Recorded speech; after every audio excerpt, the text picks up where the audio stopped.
Hey there. Subscribe to my channel. And also press this bell icon. बिस्मिल्लाहिर्रहमानिर्रहीम इय्याका नअबुदु व इय्याका नस्तईन rabbi ज़िदनी इल्मा सदक़ल्लाहुल अज़ीम। अस्सलाम वालेकुम, कैसे हैं व्यूवर्स? उम्मीद करता हूँ कि आप सब खैरियत से होंगे। मेरा नाम है मोहम्मद उस्मान। पिछले लेक्चर में हमने 10th class math exercise 7.4 complete की थी। आज के इस लेक्चर में हम एक्सरसाइज 7.5 जो है उसको स्टार्ट करेंगे। सो एक्सरसाइज स्टार्ट करने से पहले इसका थोड़ा सा कंसेप्ट है एंगल्स का, कि एंगल ऑफ एलिवेशन क्या होता है और एंगल ऑफ डिप्रेशन क्या होता है। बेसिकली इसमें हमने angle of elevation and angle of depression जो है वही फाइंड करने, उसी के ये जो क्वेश्चन है तो उनको सबसे पहले समझ लेते हैं कि हमारे पास एंगल ऑफ एलिवेशन क्या होता है और एंगल ऑफ डिप्रेशन क्या होता है। सो इस तरह से अगर हमारे पास कोई भी एक हॉरिजॉन्टल लाइन हो, जैसे ये है हमारे पास, ये एक हॉरिजॉन्टल लाइन है, उससे अगर आप ऊपर की तरफ यानी कि अप साइड पे अगर आप कोई एंगल बनाते हैं तो वो एंगल ऑफ एलिवेशन होता है। और उस हॉरिजॉन्टल लाइन से अगर आप नीचे की तरफ कोई एंगल बनाते हैं, जैसे ये हमारे पास एंगल है, तो ये एंगल ऑफ डिप्रेशन होता है। इसको अलग अलग यहाँ पर जो है वो बताया गया है कि ये हमारे पास एक हॉरिजॉन्टल लाइन है। हॉरिजॉन्टल लाइन जो है वो बिल्कुल स्ट्रेट होती है, आपको पता है कि बिल्कुल स्ट्रेट लाइन है। यानी कि यहाँ पर एक कोई आदमी को खड़ा है, कोई बंदा खड़ा है और वो जो है वो देख रहा है कि वो सामने बिल्कुल स्ट्रेट है। और उससे जो ऊपर की तरफ जो है वो जो हमारे पास एंगल होगा वो होगा angle of elevation. For example कि आप जो है वो किसी टावर के पास खड़े हैं तो और आप ऊपर की तरफ देखते हैं तो ऊपर जो है वो टावर है और आप जो है वो नीचे खड़े हैं। सो आपसे और टावर के दरमियान जो एंगल बनेगा, यानी कि वो कितना डिफरेंस है, यानी कि आप एक बंदा जो है उसकी आंख यहाँ तक है लेकिन टावर जो है उसकी हाइट ये है। सो आंख से लेके टावर तक ये जो हाइट है इसके दरमियान जो एंगल बनेगा एक स्ट्रेट लाइन से, आपकी आंख के सामने स्ट्रेट लाइन आएगी, उसके बाद जो है वो ऊपर की तरफ जो आप देखेंगे यहाँ पर जो एंगल बनेगा वो एंगल ऑफ एलिवेशन होता है। और एंगल ऑफ डिप्रेशन को आप ऐसे कह सकते हैं कि आप टावर के ऊपर खड़े हैं और आप नीचे की तरफ देख रहे हैं। सो आपके जहाँ पर आप खड़े हैं वहाँ से, यानी कि आप यहाँ पर खड़े हैं, स्ट्रेट लाइन ये है, लेकिन यहाँ से जो अर्थ है, जो मतलब सरफेस है वो हमारे पास इतनी नीचे है। सो इसके दरमियान स्ट्रेट लाइन से, ये नहीं करना कि इधर से आप इधर एंगल बना दें कि यहाँ पर हम खड़े हैं तो नीचे की तरफ हम लाइन लगा दें, नहीं। लाइन हमेशा हॉरिजॉन्टल होगी, वर्टिकल लाइन नहीं लगानी। हॉरिजॉन्टल लाइन के साथ एंगल होता है, ये बात आपने याद रखनी है। जैसे यहाँ पर अगर एक डायग्राम में दोनों चीज़ें क्लियर की गई हैं कि यहाँ पर अगर आप खड़े हैं, यहाँ से ये आप देख सकते हैं कि यहाँ पर अगर आप खड़े हैं यानी टावर के ऊपर खड़े हैं और आप नीचे की तरफ देखते हैं, तो आपने ये नहीं कहना कि आप नीचे की तरफ देख रहे हैं तो ये वाली स्ट्रेट लाइन है और यहाँ पर इस तरह एंगल बना दें, नहीं। आपके सामने हॉरिजॉन्टल लाइन आप बनाएंगे, सामने हॉरिजॉन्टल लाइन, उसके ऊपर आप एंगल बनाएंगे। सो वो जो है वो आपके पास एंगल ऑफ डिप्रेशन होगा और एंगल ऑफ एलिवेशन जो है वो आप ऊपर की तरफ देखते हैं। जैसे ये एक होम है, यहाँ से मतलब एक बताया हुआ है, और ये जो है ऊपर है कोई क्या बताया हुआ है कि बालून है, गुब्बारा है जो ऊपर गया हुआ है यानी हवा में। सो उसके दरमियान ये जो एंगल है यहाँ से यानी कि सरफेस से, अर्थ से, ये जो उसकी तरफ जो एंगल है स्ट्रेट है, हॉरिजॉन्टल लाइन, ऊपर की तरफ एंगल है। सो ये जो एंगल है ये है एंगल ऑफ एलिवेशन। अगर आप बालून से अर्थ की तरफ बात करेंगे तो बालून से आप स्ट्रेट एक लाइन लेंगे, हॉरिजॉन्टल लाइन, उससे जो है वो आपके पास एंगल होगा, वो आपके पास एंगल ऑफ डिप्रेशन होगा। बाकी जो है जब हम इन क्वेश्चंस को सॉल्व करेंगे तो आपको जो है इसकी अच्छी तरह से समझ आ जाएगी।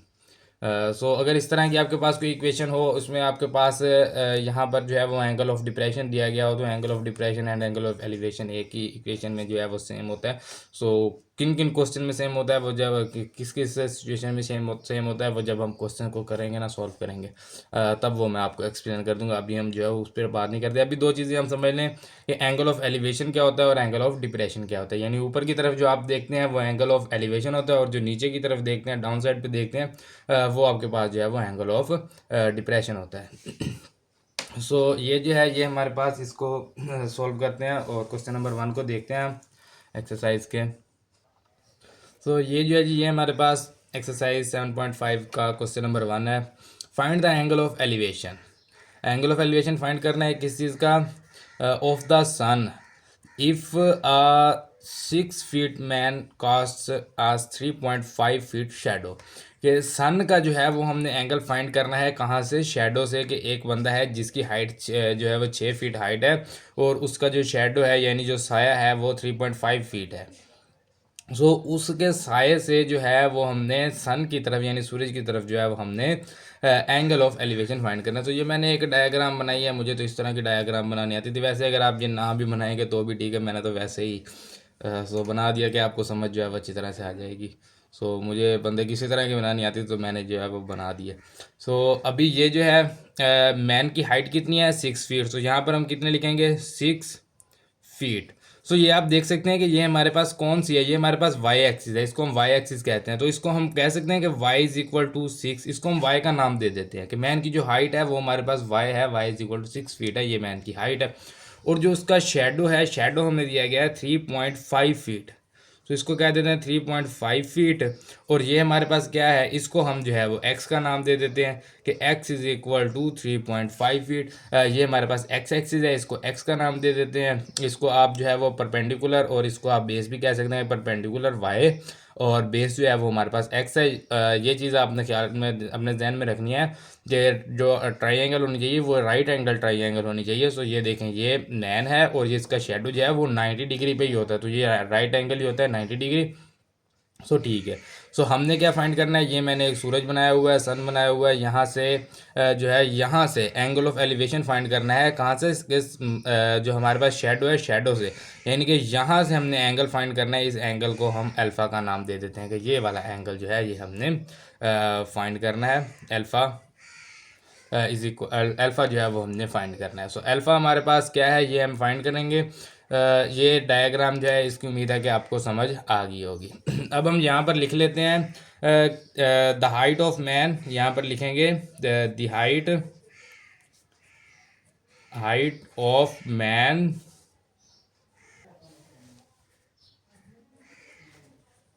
Height of man is equal to, इसको हमने क्या नाम दिया, इसको हमने वाई का नाम दिया। ये वाई एक्सिस पे है तो वाई का नाम दिया। ये कितनी है जी 6। और ये हमारे पास जो है वो शेडो, यहाँ पर हम लिखेंगे शेडो, या अब लिख दें साइज ऑफ शेडो। सो ये हमारे पास, इसको हमने एक्स का नाम दिया। ये है हमारे पास 3.5। तो हमने फाइंड क्या करना है, यहाँ पर लिखेंगे टू फाइंड यहाँ पर हम लिख देंगे जी हमने फाइंड क्या करना है, हमने एंगल फाइंड करना है alpha. Alpha is equal to हमने फाइंड करना है। तो अब जो है अब हम इसको सॉल्व करते हैं। यहाँ पर हम लिखेंगे जी कैलकुलेशन,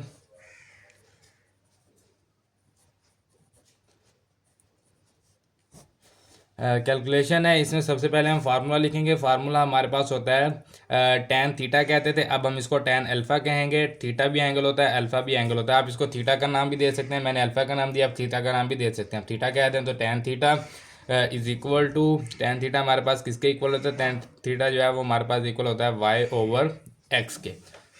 सो ये फार्मूला जो है इसको हम यूज़ करेंगे। यहाँ पर हम लिखेंगे tan alpha is equal to y की वैल्यू हमारे पास है 6 ओवर एक्स की वैल्यू 3.5 है। सो यहाँ पर जो है alpha is equal to tan inverse आ जाएगा। टेन को इस साइड पे ले आएंगे तो टेन इनवर्स होगा। टेन इनवर्स कैसे होगा कि टेन जो है वो मल्टीप्लाई इस साइड पे आके डिवाइड होगा। सो डिवाइड है, डिवाइड को जब हम मल्टीप्लाई करेंगे यानी ऊपर लेके जाएंगे, सो इसका जो पावर है वो माइनस हो जाएगी, तो पावर 1 है वो माइनस हो जाएगी, तो इसको हम इनवर्स कहते हैं। तो टेन इनवर्स 6 ओवर 3.5 यानी 6 को जो है वो 3.5 पे डिवाइड करना है। 6 डिवाइडेड बाई 3.5 करेंगे। सो ये हमारे पास जो आंसर है वो इस तरह से आ जाता है, यानी कि पॉइंट्स में काफ़ी लंबा आंसर। सो आप इसको अभी जो है फिलहाल ऐसे ही लिख दें 6 ओवर 3.5। देन जो है वो आंसर जो है वो हमने कैलकुलेटर पर ले लिया है। इसको आपने जो है वो अपने पास से रखना है। अल्फ़ा इज़ इक्वल टू, इसको जो है वो ज़ीरो करके यहाँ से शिफ्ट और 10 का बटन प्रेस करेंगे। उसके बाद जो है वो आंसर है वो आप यहाँ पर जो है वो लिख दें। आंसर इक्वल प्रेस करेंगे तो ये आपके पास आंसर आ जाएगा 59.74। सो यहाँ पर हम लिखेंगे 59.74 डिग्री, ये अल्फ़ा है। इस अल्फ़ा को आप इस तरह से भी आंसर दे सकते हैं, अदरवाइज ये जो पॉइंट में है अगर आप इसको पॉइंट में नहीं देना चाहते सो आप इसको डिग्री, मिनट और सेकंड में भी कन्वर्ट कर सकते हैं। उसके लिए जो है वो आपको करना क्या होगा, यहाँ से alpha is equal to 59 degree plus 0.74 degree. Then आप इसको जो है वो 60 से मल्टीप्लाई करेंगे। सो ये हमारे पास 0.74 मल्टीप्लाई 60, सो ये हमारे पास जो है वो मिनट आ जाएगा। तो 0.74 को हम मल्टीप्लाई करते हैं 60 से, सो ये हमारे पास आ जाएगा 44.4। So alpha is equal to 59 degree plus 44.4 minute. अभी भी पॉइंट में है तो अभी इसको अगेन इसको सॉल्व करें। Alpha is equal to 59 degree plus 44 minute plus 0.4 minute. अब 0.4 को जो है इसको सेकंड में कन्वर्ट करना है तो 0.4 को डायरेक्ट हम मल्टीप्लाई कर देते हैं 60 से। सो 24 आ जाएगा। सो यहाँ पर लिख लेते हैं जी alpha is equal to 59 degree plus 44 minute plus 24 second. So plus का साइन यहाँ से ख़त्म करते हैं। 59 डिग्री 44 मिनट 24 सेकंड। सो ये जो है जी ये हमारे पास आंसर है। आप जो है यहाँ पर इसका आंसर छोड़ दें, ये अल्फ़ा इज इक्वल 59.74 तो भी ठीक है। अदरवाइज़ अगर आप इसको डिग्री मिनट सेकंड में ले जाना चाहते हैं, यानी कि अगर ये शॉर्ट क्वेश्चन में आएगा तो आप यहाँ तक करते हैं। अगर लॉन्ग क्वेश्चन में आया तो क्योंकि 4 स्टेप सारे हैं, सो लॉन्ग क्वेश्चन के लिए ये जो क्वेश्चन है ये काफ़ी छोटा लग रहा है, तो ताकि मार्क्स पूरे मिलें इसलिए आप इसको थोड़ा सा जो है वो ज़रा ज़्यादा कर देंगे, इसको डिग्री मिनट सेकंड में ले जाएंगे। सो आपको मार्क्स जो है वो पूरे मिल जाएंगे। सो ये जो है ये हमारे पास एंगल ऑफ एलिवेशन जो है वो हमने फाइंड कर लिया है। देन जी हमारे पास क्वेश्चन नंबर 2 है जी। A tree casts a 40 metre shadow. एक दरख्त है, एक ट्री है जिसका जो शेडो है, साया है, वो 40 मीटर है। When the angle of elevation of the sun is 25 degree. अब इसमें हमें बता दिया उसने कि इसका जो एंगल है सन का वो हमारे पास 25 डिग्री है। Find the height of the tree, किस ट्री की हमने हाइट फाइंड करनी है। सो ये मैंने एक डायग्राम बनाई है, ये बनाना तो मैं ट्री लगा था, पता नहीं अब क्या बन गया, लेकिन आप इसे ट्री समझेंगे, ये कोई दरख्त है, ये पता नहीं अब किस चीज़ का दरख्त बन गया। सो यहाँ से आप देख सकते हैं कि ये जो एंगल है इसका, ये राइट एंगल ट्राई एंगल है, यानी 90 डिग्री का एंगल है। सो ये जो ट्राई एंगल है ये राइट एंगल ट्राई एंगल है।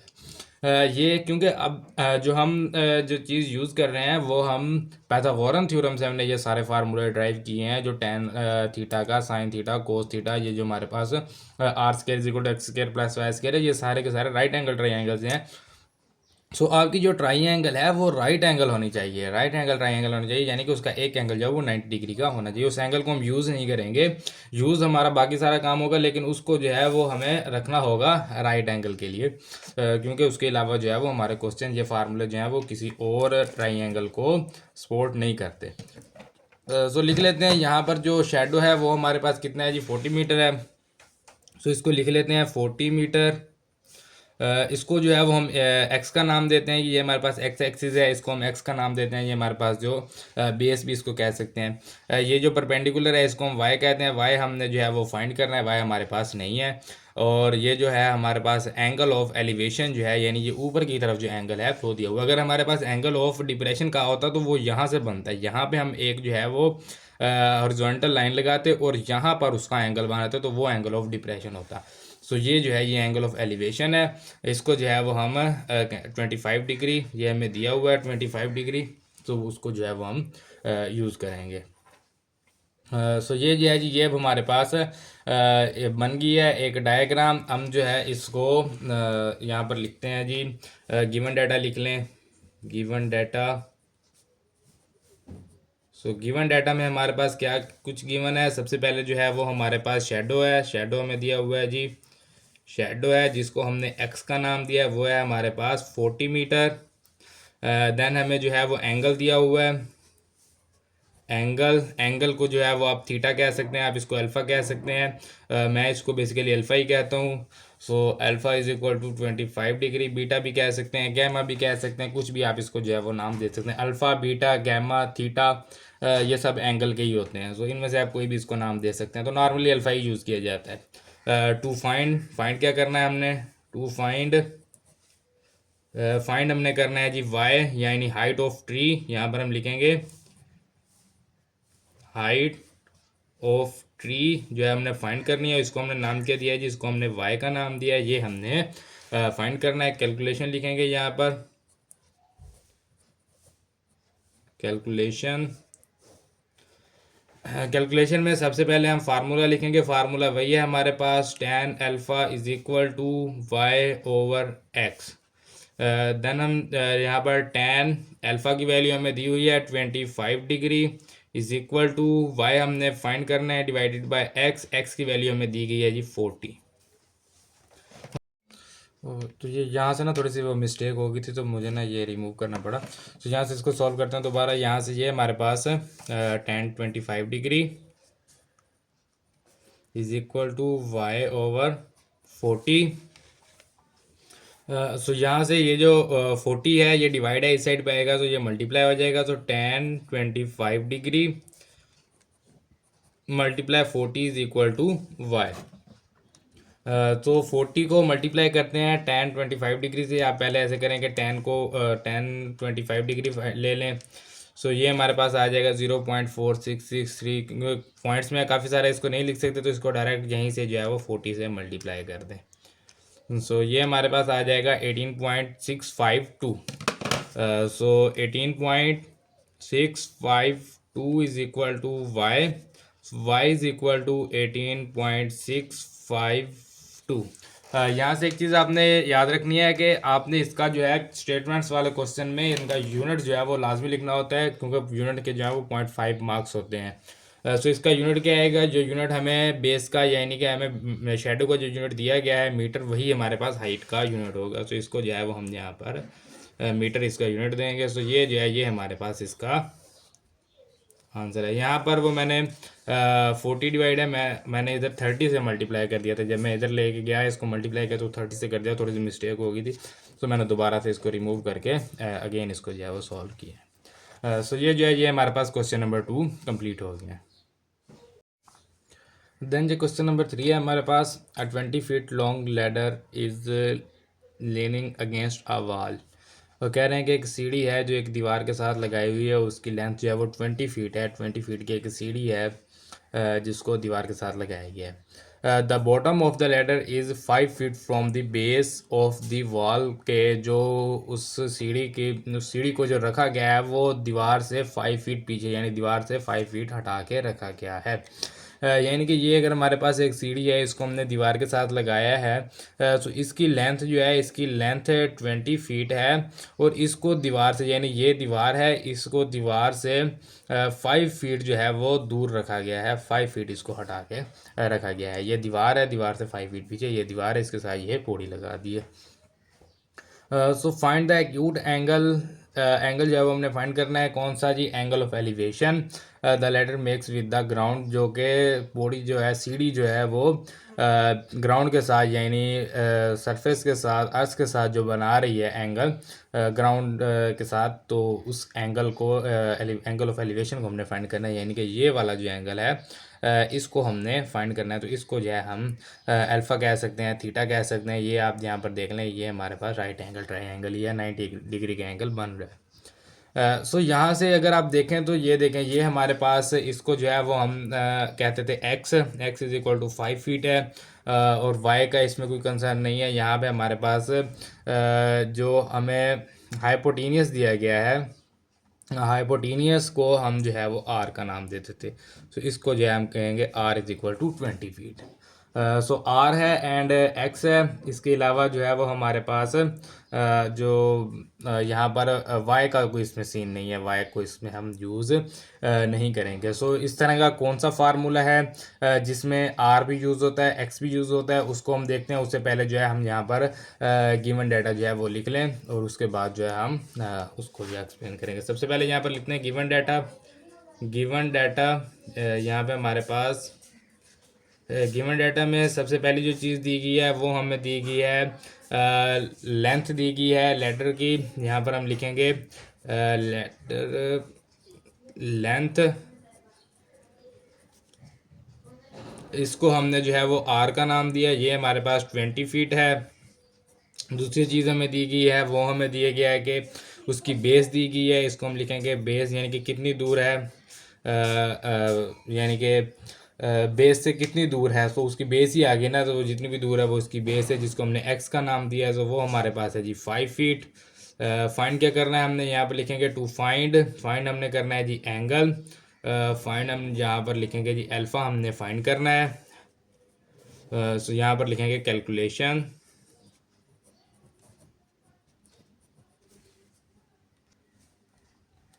कैलकुलेशन यहाँ पर ये डॉट भी, ये आ गया हमारे पास कैलकुलेशन। अब हमने फार्मूला कौन सा यूज़ कर रहे हैं, अब बात ये है, अब हम tan अल्फ़ा नहीं यूज़ करेंगे। tan अल्फ़ा हम यूज़ करते थे क्योंकि tan अल्फ़ा यहाँ पर मैं आपको लिख देता हूँ, tan अल्फ़ा हमारे पास किसके इक्वल होता है, tan अल्फ़ा हमारे पास इक्वल होता है y/x के। इसमें y का कोई कंसर्न ही नहीं है, हमें क्या चाहिए, हमें r चाहिए और x चाहिए। rx के लिए कौन सा जो है वो ट्रिग्नोमेट्रिक फंक्शन हम यूज़ करते हैं, rx के लिए हम यूज़ करते हैं कोज अल्फ़ा। कोज अल्फ़ा किसके इक्वल होता है, ये होता है हमारे पास x/r के। Cos alpha x/r and sine alpha जो है वो आपको पता है कि वो y/r के इक्वल होता है। सो ये जो x/r वाला अब जो ये हमारे पास ट्रिग्नोमेट्रिक फंक्शन है, अब हम इसको यूज़ करेंगे। यहाँ पर हम लिखेंगे कोस अल्फा। इस चीज़ का आपने जो है वो लाजमी तौर पे ख्याल रखना है। tan अल्फ़ा हम इसलिए यूज़ करते थे क्योंकि हमारे पास tan अल्फ़ा में ये हमारे पास एक y होता था, एक x होता था, तो हम tan अल्फ़ा यूज़ कर लेते थे। अब हमारे पास x/r है तो हम कोस अल्फ़ा यूज़ करेंगे। अगर हमारे पास y/r होगा तो हम साइन अल्फ़ा यूज़ करेंगे। सो ये चीज़ जो है ये आपने जहन में लाजमी तौर पर रखनी है। तो cos alpha is equal to x/r। So यहाँ से कोस अल्फ़ा की वैल्यू हमें नहीं पता, यहाँ पर कोस अल्फ़ा लिखेंगे इज इक्वल टू एक्स की वैल्यू गिवन है 5/r की वैल्यू हमारे पास है जी 20। सो 5/20 करेंगे, 5 को डिवाइड करते हैं हम 20 पे, 5 डिवाइडेड बाय 20। सो ये हमारे पास आ जाएगा 0.25।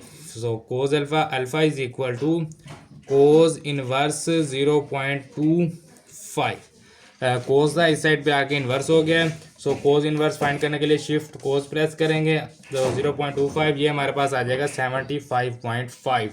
सो alpha is equal to 75.5 degree. ये जो है ये हमारे पास अल्फ़ा है।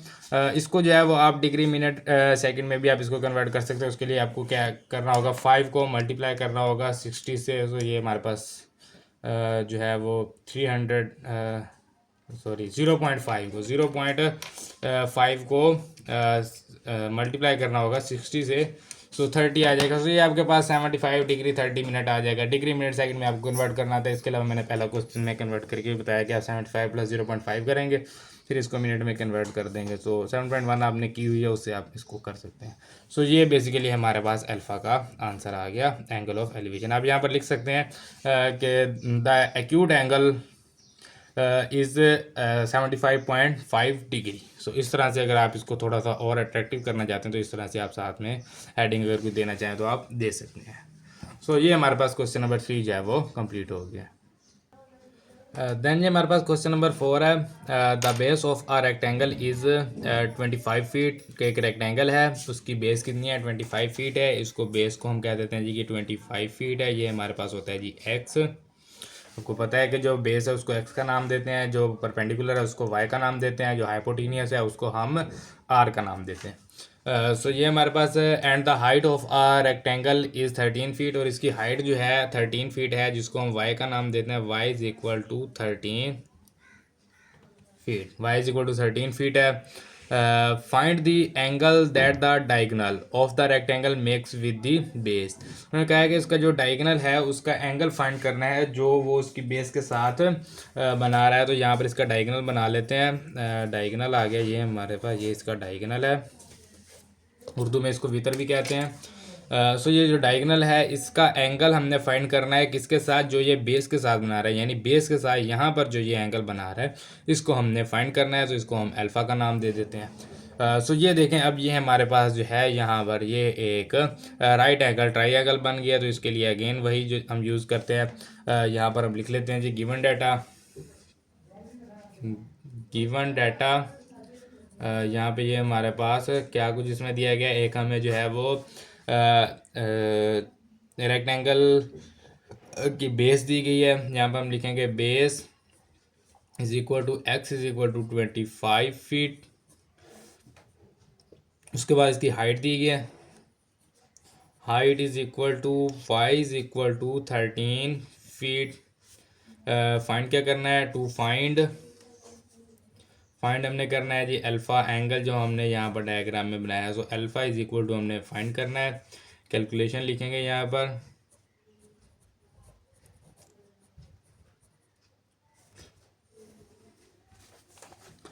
सो यहाँ पर अब कौन सा फार्मूला यूज़ करेंगे, अब हमारे पास है x and y. X y ये जो है ये हमारे पास tan अल्फ़ा के फार्मूले में होता है, यानी tan थीटा जो होता है वो हमारे पास y/x के इक्वल होता है। सो वो फार्मूला यहाँ पर यूज़ करेंगे tan alpha is equal to y/x। So alpha जो है, अल्फ़ा हमने फाइंड करना है, वाई की वैल्यू हमारे पास मौजूद है। हम यहाँ पर लिखेंगे tan alpha is equal to y की वैल्यू हमारे पास 13 है ओवर एक्स की वैल्यू 25 है। सो 13 को जो है वो हम डिवाइड करते हैं 25 पे, तो ये हमारे पास आंसर आ जाएगा 0.52। So tan alpha is equal to 0.52, alpha is equal to tan inverse 0.52। So tan inverse shift के साथ 10 प्रेस करेंगे तो टेन इनवर्स आ जाएगा 0.52, तो ये हमारे पास 27.474 आ जाएगा। Alpha is equal to 27.474 degree. इसको आप डिग्री मिनट सेकंड में भी ख़त्म कन्वर्ट कर सकते हैं अगर आपने इसका पॉइंट किया ये ख़त्म करना हो। बाकी ये जो है ये हमारे पास अल्फ़ा इसका जो है वो आंसर आ गया है। आप इसको डिग्री, अगर आपको लॉन्ग क्वेश्चन में आ जाता है तो सो आप इसको डिग्री मिनट सेकंड में कन्वर्ट करेंगे और इसके साथ आप लिख देंगे the angle that the diagonal of the rectangle make with the base is 27.474 degree. So यहाँ से, यहाँ पर जो लिखा हुआ है ना फाइंड द एंगल, सो आप फाइंड को छोड़ के यहाँ से लिखना शुरू करें the angle that the diagonal of the rectangle make with the base is, उसके बाद जो है वो आप आंसर लिख दें। सो इस तरह से जो है आपका जो लॉन्ग क्वेश्चन का आंसर है वो थोड़ा सा अट्रैक्टिव हो जाएगा और आपको इसके लॉन्ग क्वेश्चन के जो है वो फुल मार्क्स मिल जाएंगे। अदरवाइज़ अगर आप इसको ऐसे भी छोड़ देते हैं तो भी ठीक है। सो ये हमारे पास क्वेश्चन नंबर 4 जो है वो कंप्लीट हो गया। देन ये हमारे पास क्वेश्चन नंबर 5 है। A rocket is launched and claims at the constant angle of 80 degree के एक रॉकेट जो है वो लॉन्च किया गया और वो जो है वो 80 डिग्री के एंगल से ही, कांस्टेंट एंगल 80 डिग्री का एंगल है उससे जो है वो सफ़र कर रहा है।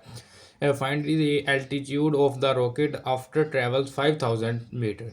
कि उसकी जो है वो हमने हाइट फाइंड करनी है जब वो 5000 मीटर जो है वो डिस्टेंस कवर करते हैं। तो ये मैंने एक जो है वो रॉकेट बनाया है, ये पता नहीं अब रॉकेट आपको लग रहा है या नहीं लग रहा, तो बेसिकली मैंने तो अब रॉकेट ही बनाया है। तो ये एक रॉकेट है जी हमारे पास। सो इस रॉकेट को यहाँ से छोड़ा गया कितने डिग्री के एंगल पर, ये जी 80 डिग्री के एंगल पर छोड़ा गया, यानी स्ट्रेट नहीं गया, ये टेढ़ा गया है, 80 डिग्री के एंगल पर से गया है जी। और इसने कितना डिस्टेंस कवर किया है, इसने 5000 मीटर डिस्टेंस इसने कवर कर लिया है। सो ये इसका डिस्टेंस है। हमने क्या फाइंड करना है, एल्टीट्यूड फाइंड करना है, यानी इसकी हाइट फाइंड करनी है अर्थ से। सो ये जो है ये हमने फाइंड करना है, इसको वाई का जिसको हम नाम देते हैं ये हमने फाइंड करना है। एक्स का इसमें कोई कंसर्न नहीं है, यहाँ पे ये हमारे पास आर है, हाइपोटेन्यूज को हम आर कहते हैं, आर है वाई है, एंड हमें एंगल जो है वो दिया गया है, वाई हमने फाइंड कर रहा है। सो यहाँ पर गिवन डाटा हम लिखेंगे, गिवन डाटा, गिवन डाटा में हमारे पास सबसे पहली जो चीज़ हमें दी गई है वो हमें एंगल दिया गया है। इसको हम कह देते हैं जी constant angle is equal to alpha is equal to 80 degree. उसके बाद जो है हमें दूसरी जो चीज़ दी गई है वो हमने डिस्टेंस दिया गया, टोटल जो उसने कवर किया है, इसको आप जो है वो ट्रैवल भी कह सकते हैं, ट्रैवल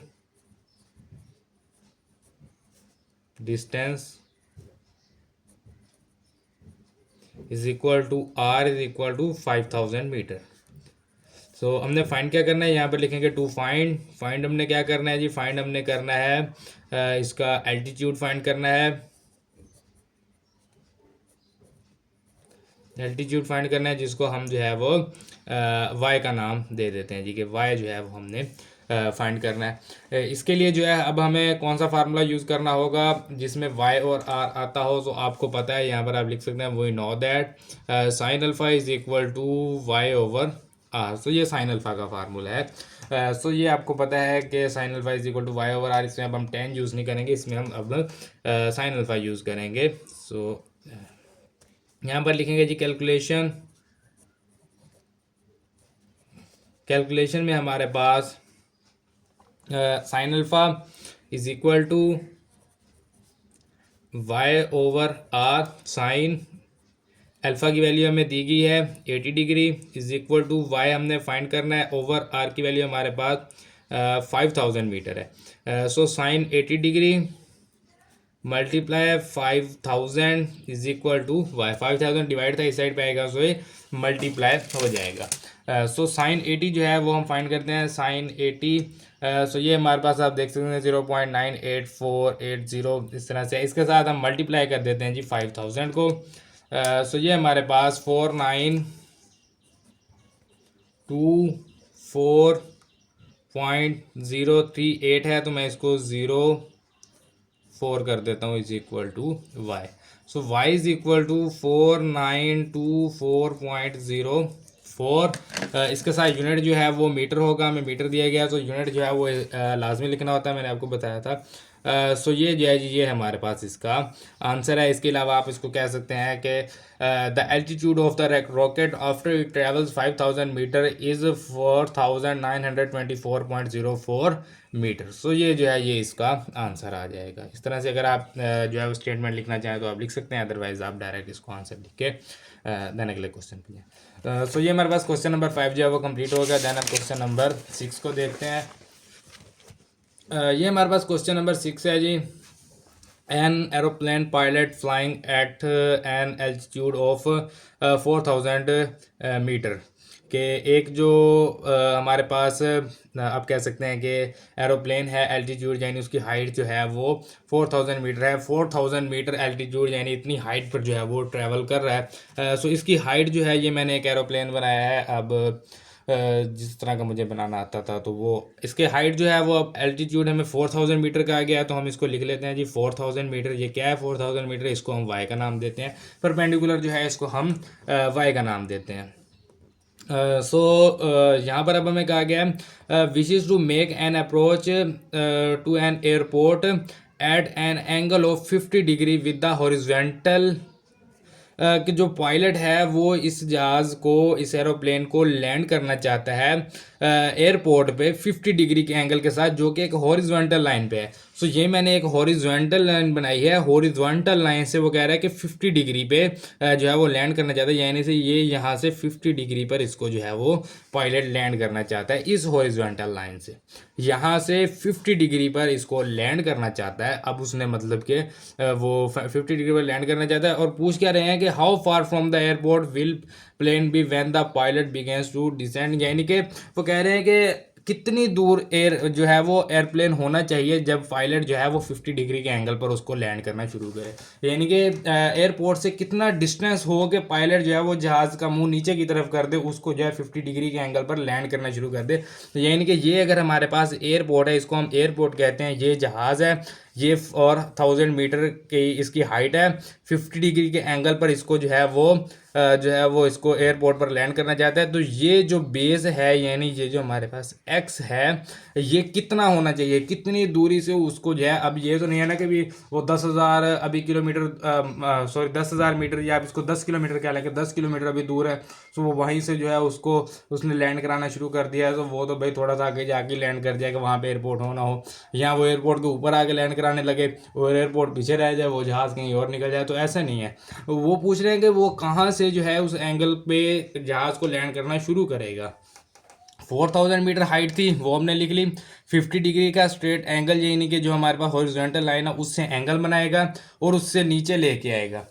सो नीचे लाने के लिए कितनी जो है वो हमारे पास जो इसका डिस्टेंस है, कितना पीछे से उसको जो है वो जहाज़ नीचे 50 डिग्री के एंगल पर लैंड कराना शुरू करना होगा। सो यहाँ पर जो चीज़ मैंने आपको बतानी है, जो मैंने आपको एक्सरसाइज के स्टार्ट में मैंने आपको नहीं बताई थी, मैंने आपको कहा था कि बाद में बताऊँगा। सो ये बेसिकली जो है, ये अब हमारे पास जो एंगल है इसको हम एंगल ऑफ डिप्रेशन कहते हैं। नीचे जो एंगल होता है वो हमारे पास एंगल ऑफ एलिवेशन होता था, ये अब हमारे पास एंगल ऑफ डिप्रेशन है, क्योंकि ये नीचे की तरफ जाना चाहता है, ये ऊपर एयरप्लेन और नीचे की तरफ जाना चाहता है। सो एंगल ऑफ डिप्रेशन जो है, इसका अगर आप इसी लाइन के साथ, इसी आप जो आपके पास ये जो लाइन है जिसको आप हाइपोटेन्यूस भी कहते हैं, सो हॉरिजॉन्टल लाइन जिस लाइन के साथ एंगल बना रही है, ये चीज़ आपने याद रखनी है कि हॉरिजॉन्टल लाइन जिस लाइन के साथ एंगल बना रही है, उसी लाइन के साथ अगर नीचे आप हॉरिजॉन्टल लाइन लेंगे तो उसके साथ भी वही एंगल होगा, वो एंगल सेम होगा। यानी कि यहाँ पर 50 डिग्री और यहाँ पर 50 डिग्री सेम है। सो ये चीज़ जो है ये आपने याद रखनी है कि एक साइड पे इधर यानी कि बाहर वाली साइड पे, दूसरे के अंदर वाली साइड पे, यानी कि अगर ऊपर हॉरिजॉन्टल लाइन के साथ ये अगर एंगल बना रहा है, सो इसी के जो दूसरे कोने पे हॉरिजॉन्टल लाइन है उसकी दूसरी साइड पे एंगल सेम होता है। सो ये जो है ये अब हमारे पास एक राइट एंगल ट्राइंगल बन गई है। ये आप देख सकते हैं कि यहाँ पर हमारे पास जो एंगल है वो 50 डिग्री दिया हुआ है, वाई हाइट हमारे पास 4000 मीटर है, और इसकी जो बेस है एक्स जो है वो हमने फाइंड करना है। सो इससे जो है हमारा क्वेश्चन सोल्व हो जाएगा। यहाँ पर गिवन डाटा आप लिख लेते हैं। अब गिवन डाटा लिखने हमारे लिए ईजी होगा। गिवन डाटा सबसे पहले हमें क्या दिया गया है जी, हाइट दी गई है, या आप इसको एल्टीट्यूड कह सकते हैं। Altitude is equal to Y is equal to 4000 metre. दूसरी जो चीज़ दी गई है वो हमें एंगल दिया गया है जी। एंगल कितना है जी, angle is equal to alpha is equal to 50 degree. Find हमने क्या करना है, यहाँ पर लिखेंगे to find distance from airport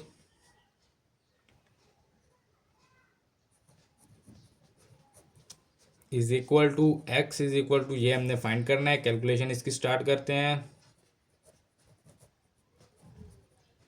formula कौन सा लगेगा आप देख लेते हैं। हम यहाँ से हमारे पास एक्स है एंड वाई है, तो कौन सा फार्मूला जिसमें एक्स वाई यूज़ होता है, टेन अल्फा का। तो यहाँ पर हम टेन अल्फा लिखेंगे। Tan alpha is equal to Y over x. So tan alpha, alpha हमने फाइंड करना है। Tan alpha is equal to y की वैल्यू हमारे पास सॉरी अल्फ़ा जो है, अल्फ़ा में दिया गया है 50 डिग्री, और जो हमने फाइंड करना है वो हमने एक्स फाइंड करना है। सो मिस्टेक के लिए माजरत। यहाँ से वाई की वैल्यू हमारे पास 4000 ओवर एक्स, एक्स डिवाइड है इस साइड पे आके मल्टीप्लाई हो जाएगा, is equal to 4000 divided by tan alpha multiply इस साइड पे आके डिवाइड हो जाएगा। तो टेन अल्फा की वैल्यू हमारे पास 50 डिग्री। सो 50 डिग्री है। यहाँ से हम टेन अल्फा फाइंड कर लेते हैं। टेन 50, सो ये हमारे पास, ये आप देख सकते हैं 1.9117, काफ़ी जो मतलब लंबा आंसर है। सो इसको जो है हम डायरेक्ट 4000 डिवाइडेड बाय आंसर, इस तरह से 4000 डिवाइडेड बाय आंसर करेंगे। तो ये हमारे पास इस तरह से आ जाएगा। एक्स इज इक्वल टू 356.39 है। तो इसको जो है हम 4 कर लेते हैं। यूनिट इसका मीटर है, तो इसको हम जो है वो मीटर कहेंगे। सो ये जो है ये हमारे पास एक्स की वैल्यू आ गई है। तो इसका मतलब है कि अगर एयरपोर्ट से जब एरोप्लेन का डिस्टेंस जो है जब 356.4 मीटर होगा, सब जो है वो पायलट इसको लैंड कराना स्टार्ट कर दे। सो यहाँ पर आप लिख सकते हैं कि when the aeroplane is far from the airport, sorry आप लिखेंगे when the aeroplane is 156.4 meter far from the airport, will the plane be when the pilot begins to descend।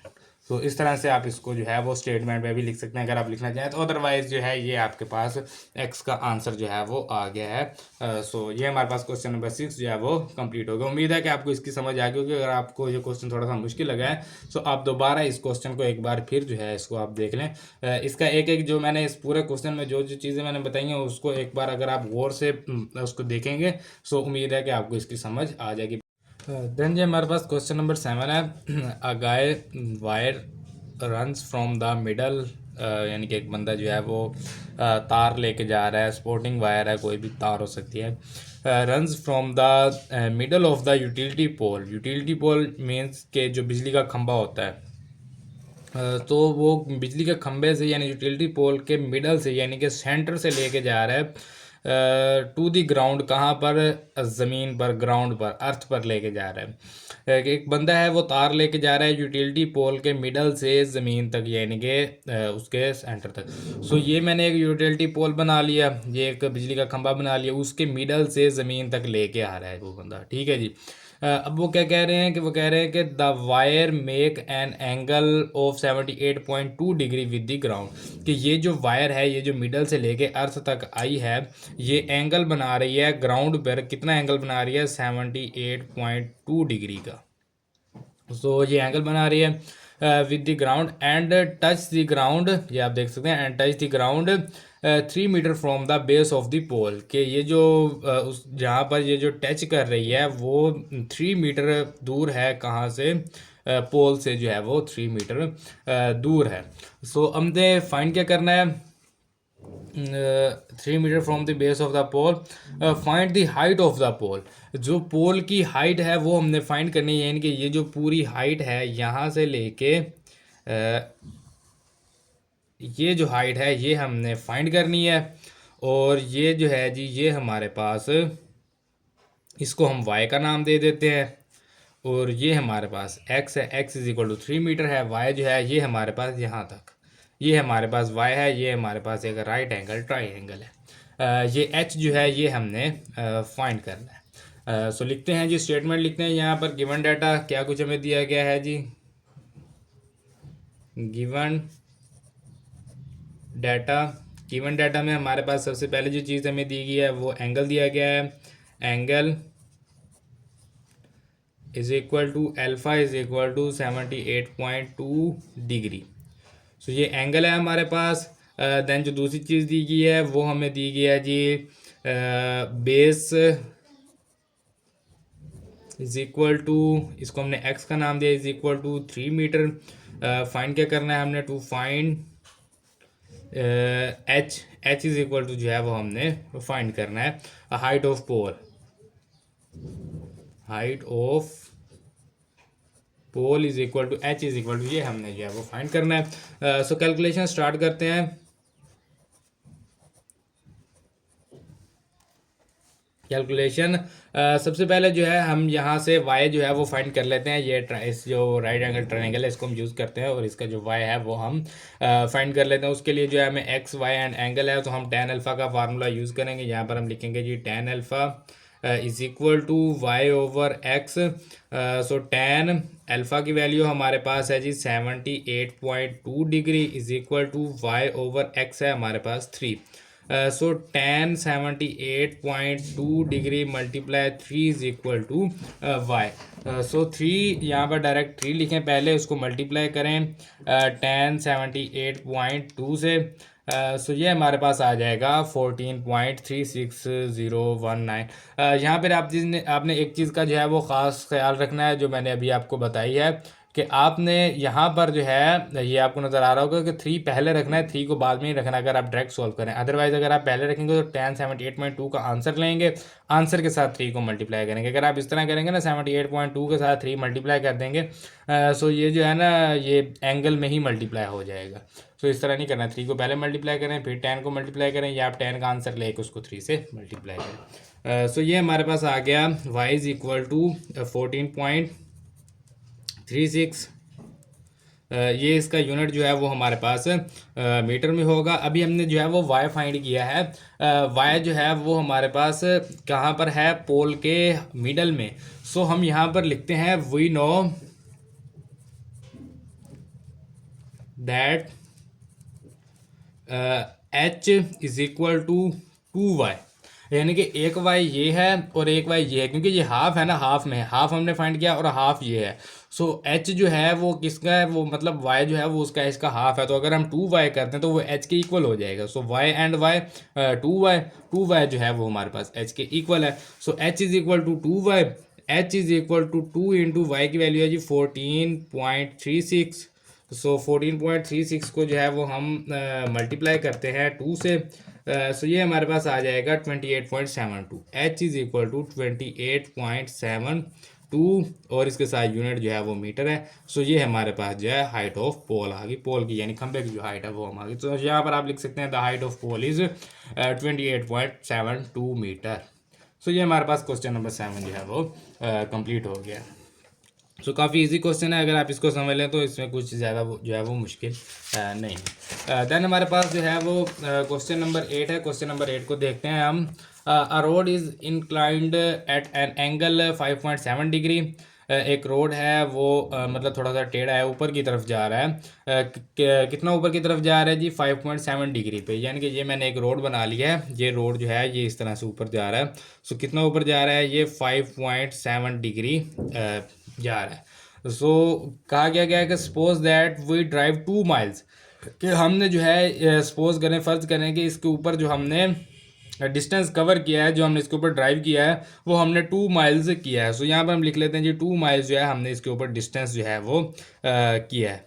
सो हमें कहा गया कि अब the road starting from the sea level, यानी कि यहाँ से हमने स्टार्ट किया सी लेवल से, और इसको हम इसके ऊपर हम 2 माइल्स तक हम इसके ऊपर गए हैं। फाइंड क्या करना है, how high above sea level are we. अब ये कह रहा है कि अगर हम इतनी डिग्री पर अगर हम जा रहे हैं ऊपर की तरफ, सो अगर हम 2 माइल सफ़र करते हैं उसके बाद हम सी लेवल से कितना ऊपर पहुंच जाएंगे। सी लेवल तो यही रहेगा ना। सो रोड ऊपर की तरफ जा रहा है, इस एंगल पर रोड 2 माइल्स तक रोड पे गए हैं, यहाँ तक 2 माइल्स पर गए हैं। सो ये अब जो है सी लेवल से जो है वो कितना ऊपर है, ये हमने इसको जो है वो बताना है। सो ये जो है हम फाइंड करेंगे। उम्मीद है आपको डायग्राम की समझ आ गई होगी। सो यहाँ पर लिखेंगे गिवन डाटा। सबसे पहले गिवन डाटा में हमारे पास जो चीज़ दी गई है, एक तो हमें एंगल दिया गया है, angle is equal to alpha is equal to 5.7 degree, और दूसरी चीज़ जो हमें दी गई है वो हमें डिस्टेंस दिया गया है, डिस्टेंस ऑन रोड या drive on road, distance on road. So ये हमारे पास आ गया 2 माइल्स। और इसके अलावा हमने जो फाइंड करना है, यहाँ पर हम लिखेंगे टू फाइंड। फाइंड हमने क्या करना है जी, फाइंड हमने करना है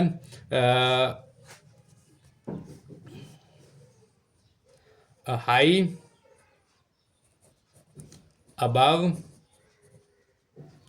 सी लेवल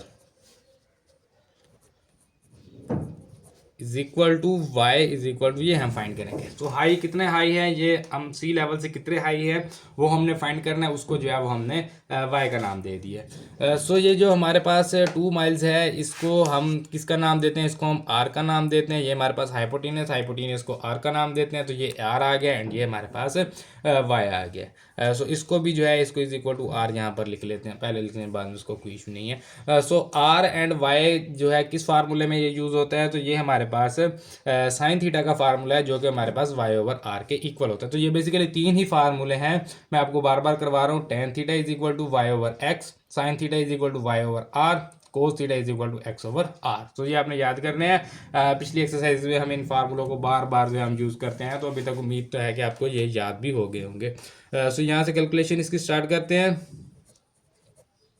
बहुत ही इजी क्वेश्चन है, इसमें कुछ भी जो है वो मुश्किल नहीं है। यहाँ से जो है हमारे पास साइन थीटा या sine alpha is equal to Y over R, और साइन अल्फ़ा की वैल्यू हमारे पास गिवन है जी 5.7 डिग्री, पुट करेंगे is equal to Y find करना है, और आर जो है वो 2 है। सो 2 डिवाइड है इस साइड पे आएगा, सो ये मल्टीप्लाई हो जाएगा 5.7 degree multiply 2 is equal to Y. Again वही काम करेंगे, पहले 2 लिखेंगे उसके साथ मल्टीप्लाई करेंगे साइन 5.7 को, या आप साइन 5.7 पहले फाइंड करके उसको 2 के साथ मल्टीप्लाई कर दें। सो ये इस तरह से 0.1986 ये आंसर आ गया। सो इसको जो है वो मैं यहाँ पर लिख देता हूँ। सो ये हमारे पास आ जाएगा 0.1986 is equal to Y, Y is equal to 0.1986, unit क्या आएगा इसका माइल्स। तो माइल्स में था, सो माइल्स में लिखेंगे कि इतना जो है वो हम ऊपर चले गए हैं। सो ये हमारे पास जो है ये वाई का आंसर आ गया। सो आप लिख सकते हैं 0.1986 mile high above sea level we are. So यहाँ पर ये हमारे पास आंसर है। स्टेटमेंट में अगर आप लिखना चाहते हैं तो आप लिख दें, अदरवाइज ये इसका कोई इशू नहीं होता। तो ये हमारे पास क्वेश्चन नंबर 8 जो है वो कंप्लीट हो गया। देन हम क्वेश्चन नंबर 9 को देखते हैं। क्वेश्चन नंबर 9 जो है वो थोड़ा सा मुश्किल है, अगर आप इस पर थोड़ी सी तवज्जो देंगे, थोड़ा सा अगर आप इस पर थोड़े से आप जहन लगाएंगे तो ये आपको ज़्यादा मुश्किल नहीं लगेगा। बाकी मैं कोशिश करूँगा कि आपको अच्छी तरह से एक्सप्लेन कर दूँ। सो सबसे पहले में कहा गया है कि a television antenna of 8 feet high is located on the top of a house, कि एक हाउस है, एक घर है, उसके ऊपर जो है एक कमरा है, उसके ऊपर टेलीविज़न एंटीना लगाया गया है। सो ये मैंने एक कमरा बना लिया यहाँ पर। सो इसके ऊपर जो है यहाँ पर ये एक एंटीना लगाया गया है, इसको एंटीना बना लेते हैं जी। एंटीना ये इस तरह से होता है आई थिंक। सो लेट करके ये हमारे पास एक एंटीना है। ये हमने कितना ऊपर लगाया है, हाउस के ऊपर 8 फीट लगाया है। ये हमें बताया गया था कि 8 फीट है, सो हमने इसको 8 फीट कह दिया कि 8 फीट जो है वो हमने एंटीना लगाया है। देन जो दूसरी चीज़ हमें कही गई है यहाँ से from a point on the ground, कि एक पॉइंट है ग्राउंड पे, कोई भी पॉइंट है, मैंने ग्राउंड पे ये एक पॉइंट ले लिया है, कोई भी एक पॉइंट उन्होंने कहा था, तो यहाँ पर जो है वो एक पॉइंट पी ले लेंगे। सो पॉइंट आ गया on the ground, the angle of elevation to the top of the house is 17 degree, कि इस पॉइंट से जैसे जैसे स्टेटमेंट को पढ़ते जाएंगे वैसे वैसे जो है इसको सॉल्व करते जाएंगे। सो यहाँ पर हमें कहा गया कि from a point on the ground the angle of elevation to the top of the house is 17 degree, कि इस पॉइंट से जो हाउस तक का जो एंगल है ये हमारे पास 17 डिग्री है। सो ये हमने इसको 17 डिग्री कह दिया।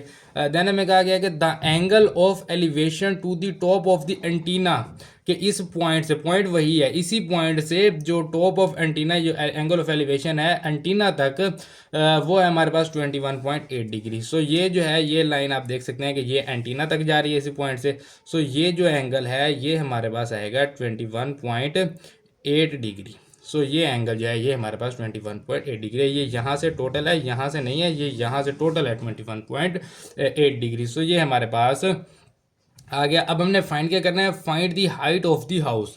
ये जो हाइट है हाउस की, इसको जो है हमने फाइंड करना है, इसको हम एच का नाम दे देते हैं कि ये एच है, ये हमने जो है वो फाइंड करना है। सो यहाँ से ये जो चीज़ है हमारे पास, इसको हम एक्स का नाम दे देते हैं, यहाँ से लेके यहाँ तक ये हमारे पास आ गया एक्स। इसको जो है यहाँ पर आप देख सकते हैं कि अब हमारे पास दो ट्राइंगल बन गई हैं, एक यहाँ से ये है और दूसरी ये ट्राइंगल है। तो इन ट्राइंगल को नाम दे देते हैं, उसके बाद सॉल्व करेंगे, क्योंकि पहले तो एक ही ट्राइंगल होती थी तो हमें नाम देने की ज़रूरत नहीं थी। अब यहाँ पर जो है वो ट्राइंगल ज़्यादा हो गए तो इनको नाम दे लेते हैं। इस ट्राइंगल को नाम दे देते हैं जी ए बी एंड सी का, और इसको जो है हम डी कह देते हैं। तो ये ट्रायंगल हो जाएगी डी बी सी और ये हो जाएगी ए बी सी। तो ये हमने अपनी तरफ से नाम दे लिया, अब कोई भी इस तरह से नाम जो है वो दे सकते हैं। सो यहाँ पर हम लिख लेते हैं जी गिवन डाटा। अब इसी डायग्राम को देख के जो है वो हम गिवन डाटा लिखेंगे।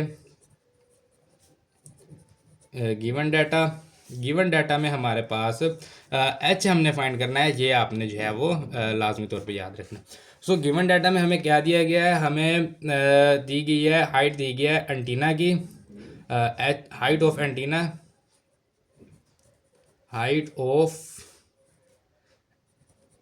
एंटीना इज इक्वल टू, इसको आप जो है वो वाई का नाम दे दें, y1 का नाम दे दें, या आप इसको जो है वो ए बी का नाम दे दें, मैयर एंगल ए बी। सो ये जो है ये हमारे पास, इसको आप सॉरी मैयर ए बी का नाम दे दें। सो ए बी जो है यहाँ पर इस तरह से, तो ये हमारे पास ये Maihar of line A B आ गई। इसको जो है वो हम 8 फीट कह देते हैं कि ये हमारे पास 8 फीट है। ठीक है जी। दूसरी जो चीज़ हमें दी गई है वो हमें दिया गया है जी angle, angle of angle to the top of house is equal to, इसको जो है वो आप मैयर एंगल ऑफ किसका नाम देंगे जी, mayor angle of A B C, A B C. So ये जो हमारे पास मैयर एंगल है ये ए बी सी का मैयर एंगल है। और उसके बाद जो है दूसरी जो चीज़ हमें दी गई है ये कितना है जी, ये हमारे पास 17 डिग्री है। और angle of angle to the top of antenna is equal to mayor angle, इसको जो है वो हम डी बी सी का नाम दे देते हैं जी, D B C is equal to 21.8 degree. So ये जो चीज़ें हैं जो हमें दी गई थी। इसके बाद जो है हम यहाँ पर लिख लेंगे टू फाइंड, हमने फाइंड क्या करना है, टू फाइंड में हमारे पास आ जाएगा height of the house, height of house is equal to H is equal to, ये हमने फाइंड करना है। सो कैलकुलेशन जो है उसको स्टार्ट करते हैं। सबसे पहले जो है हम यहाँ पर ट्रायंगल को यूज़ करेंगे, ट्रायंगल ए बी एंड सी को यूज़ करके जो है इसको हम देखते हैं, उसके बाद जो है हम दूसरी ट्रायंगल यूज़ करेंगे। सो सबसे पहले हम यहाँ पर लिखते हैं by using triangle A B C. So इसमें ए बी सी में जो है हमारे पास यहाँ पर हम इसको देखते हैं जी, ये हमारे पास tan alpha is equal to tan alpha किसके इक्वल होता है, वाई ओवर एक्स के इक्वल होता है। सो टेन अल्फ़ा क्या है जी, ए बी सी का, ए बी सी यहाँ से आप ए बी सी देख सकते हैं, ये हमारे पास ट्रायंगल ए बी सी है, इसका अल्फ़ा क्या है हमारे पास 17 डिग्री। सो इसको लिखेंगे जी 17 degree is equal to Y हमारे पास क्या है जी, वाई है हमारे पास एच के इक्वल है। सो हम यहाँ पर इसको लिखेंगे जी एच ओवर एक्स जो है वो हमारे पास एक्स के ही इक्वल है, एक्स की हमें कोई भी वैल्यू नहीं दी गई। सो एक्स जो है उसको एक्स के इक्वल लिखेंगे। सो यहाँ से जो है हम एक्स की वैल्यू हम पहले फाइंड कर लेते हैं, क्योंकि एच तो हमारे पास नहीं है, पहले हमारे पास एक्स की वैल्यू होगी तभी जो है वो हम एच को फाइंड कर सकेंगे।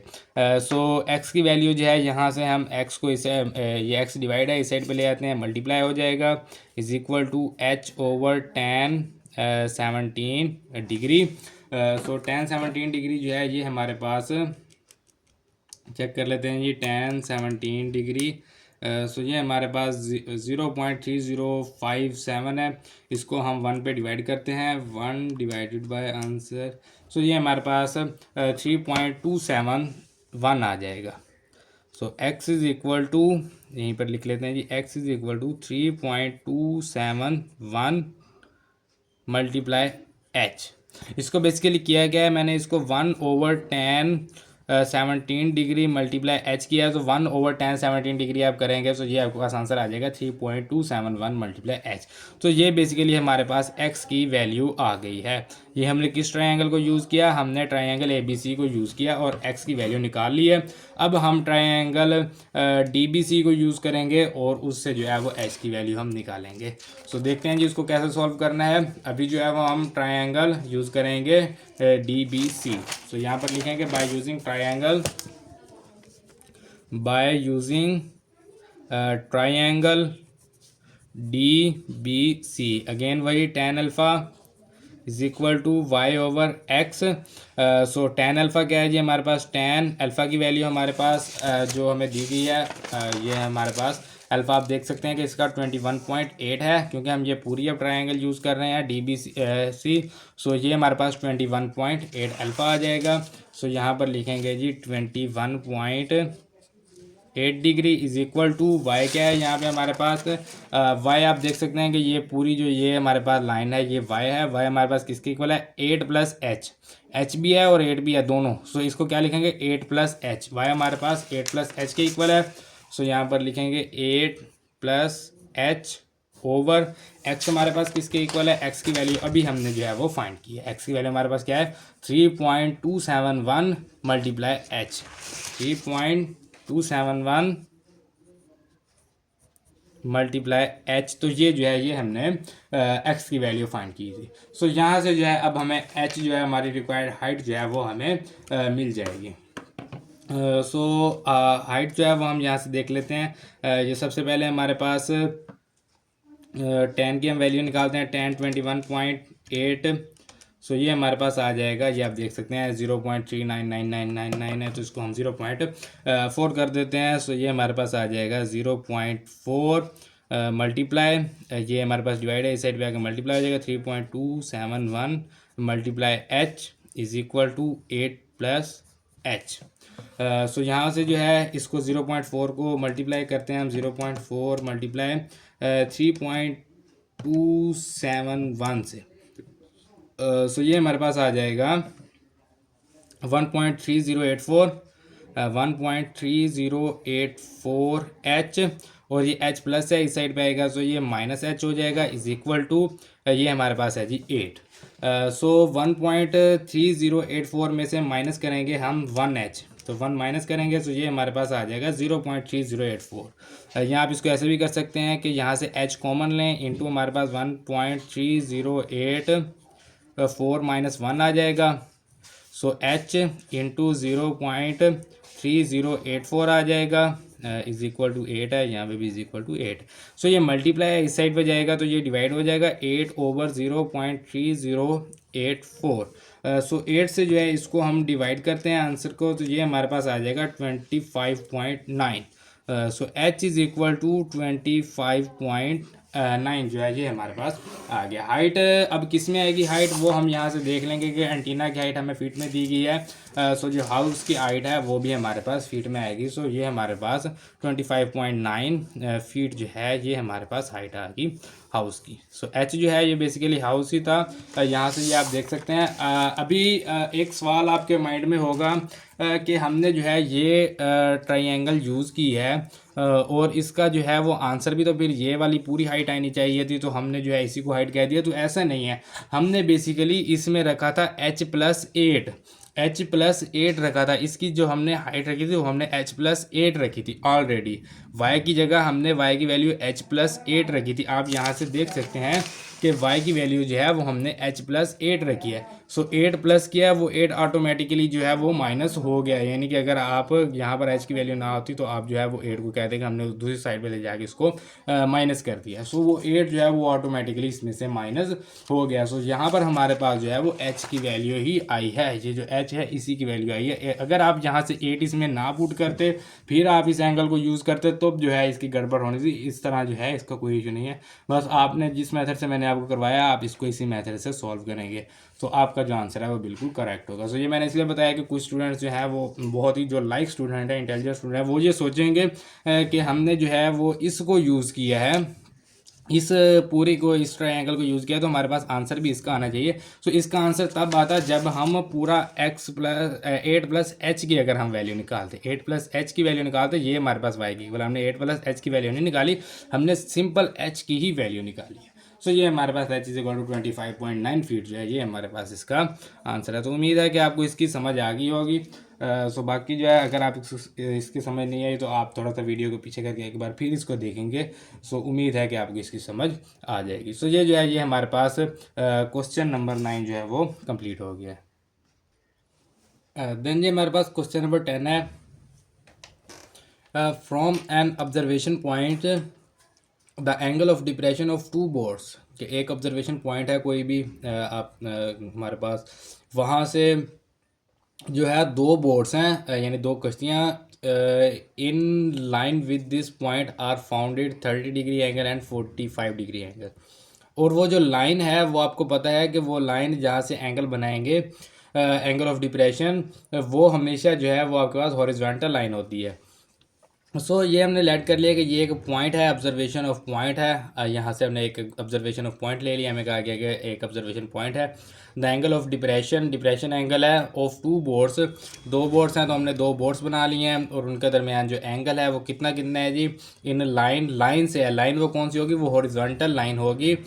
यहाँ पर आपने एंगल नहीं बनाना, वर्टिकल लाइन के साथ एंगल कभी भी नहीं बनता, एंगल हमेशा हॉरिजॉन्टल लाइन के साथ ही बनता है। सो एक एंगल जो है यहाँ से आप देख सकते हैं with the this point are founded 30 degree and 45 degree. एक जो है वो हमारे पास 30 डिग्री है, एक एंगल जो है ये हमारे पास जो है वो 30 डिग्री है और दूसरा जो है वो हमारे पास 45 डिग्री है। सो ये हमारे पास टोटल जो है यहाँ तक ये 45 डिग्री और एक जो है ये हमारे पास 30 डिग्री है।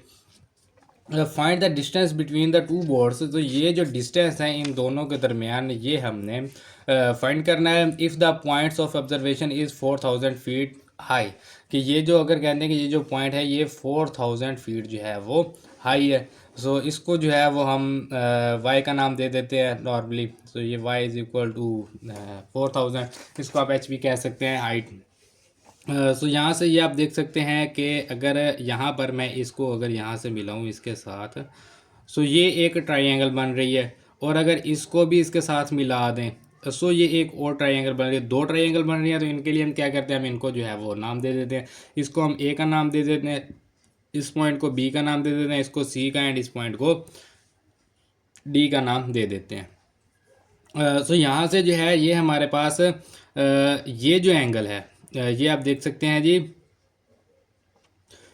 ये एंगल जो यहाँ पर बना हुआ है, अगर इसी लाइन को हम देखें, इसी लाइन को, ये वाली लाइन जो 30 डिग्री जिस लाइन के साथ बना हुआ है, सो वहाँ पर अगर आप ऐसे नीचे आते जाएंगे, सो यहाँ पर जो है ये आपके पास 30 डिग्री एंगल होगा। जो ऊपर जिस पॉइंट के साथ हॉरिजॉन्टल लाइन के साथ एंगल होगा, वही लाइन का दूसरा जो किनारा है, दूसरी जो पॉइंट होगा, वो दूसरी हॉरिजॉन्टल लाइन के साथ जो है दूसरी साइड पे होगी। यानी कि ये इस साइड पे है, यानी कि ये लेफ्ट साइड पे है, सो नीचे जो है वो राइट साइड पे होगा। इसी तरह ये जो है, ये हमारे पास 45 डिग्री जो है इस लाइन पे है, सो इस लाइन को नीचे ले आए जी, यहाँ पर दूसरे पॉइंट पे ये हमारे पास इस हॉरिजॉन्टल लाइन के साथ 45 डिग्री होगा। सो इस तरह ये जो हमारे पास एंगल होते हैं, ये हमारे पास इक्वल होते हैं। सो ये हमारे पास जो है वो डायग्राम बन गई है। अब जो है हम इसको सॉल्व करते हैं और फाइंड क्या करना है, हमने डिस्टेंस फाइंड करना है ए बी के दरमियान। सो इसको जो है ए बी के दरमियान जो ये जो हमारे पास है, इसको हम डिस्टेंस कह देते हैं, इसको जो है हम डी का नाम कह देते हैं, यहाँ से डी कह दें, हाँ ठीक है, हम डी का नाम दे देते हैं। ये हमने डिस्टेंस जो है वो हमने फाइंड करना है ए बी के दरमियान। सो उसके लिए यहाँ पर हमें लिखना होगा गिवन डाटा,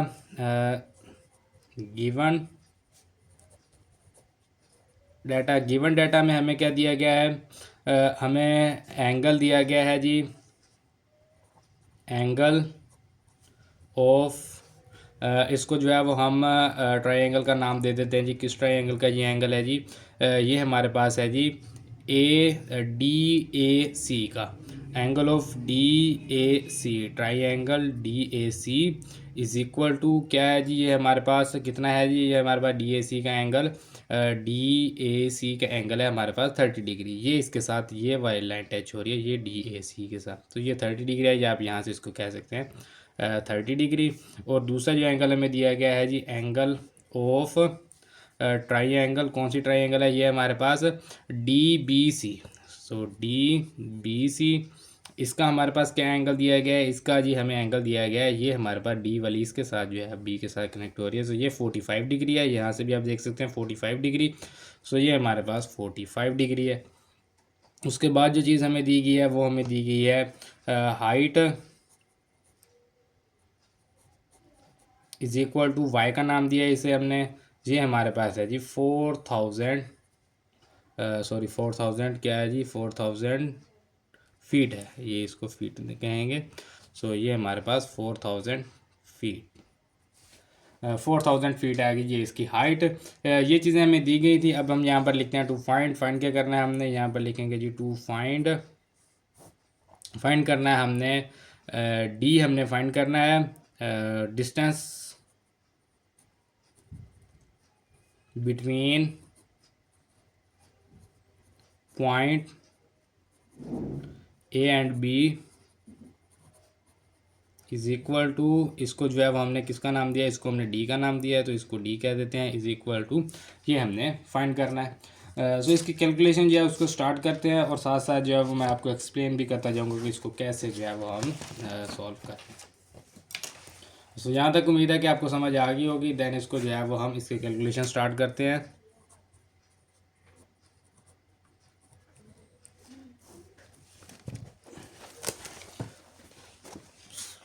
कैलकुलेशन के लिए आप देख सकते हैं कि अगर हमारे पास यहाँ से लेके यहाँ तक ये टोटल डिस्टेंस हो, और यहाँ से लेके यहाँ तक ये डिस्टेंस हो, तो इस डिस्टेंस में से अगर हम ये डिस्टेंस माइनस करेंगे तो हमारे पास ये वाला डिस्टेंस आ जाएगा। सो इसके लिए हमें क्या करना होगा, हमें एक तो ये डिस्टेंस चाहिए, यानी कि ये जो हमारे पास ट्रायंगल है DBC, इसकी जो बेस है, इसका जो एक्स है वो हमें चाहिए, और दूसरा जो है वो हमें ट्रायंगल DAC का एक्स चाहिए। सो एंगल भी है दोनों का, और दोनों का जो वाई है वो भी हमारे पास मौजूद है, तो इसको हम यूज़ करके जो है लिखेंगे। सो यहाँ पर सबसे पहले मैं लिख लेता हूँ जी, बाय यूजिंग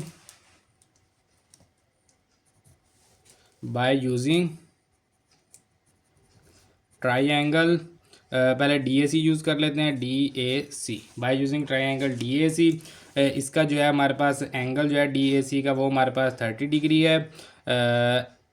एक्स जो है वाई जो है वो हमारे पास 4000 फीट है, और वाई जो है वो हमने एक्स जो है वो हमने फाइंड करना है, एक्स, इसको A1 कह दें, इसको Y1 कह दें, इसको X1 कह दें, ये हमने फाइंड करना है। यहाँ से आप देख सकते हैं कि कौन सी ट्रायंगल हमने यूज़ किया है, DAC।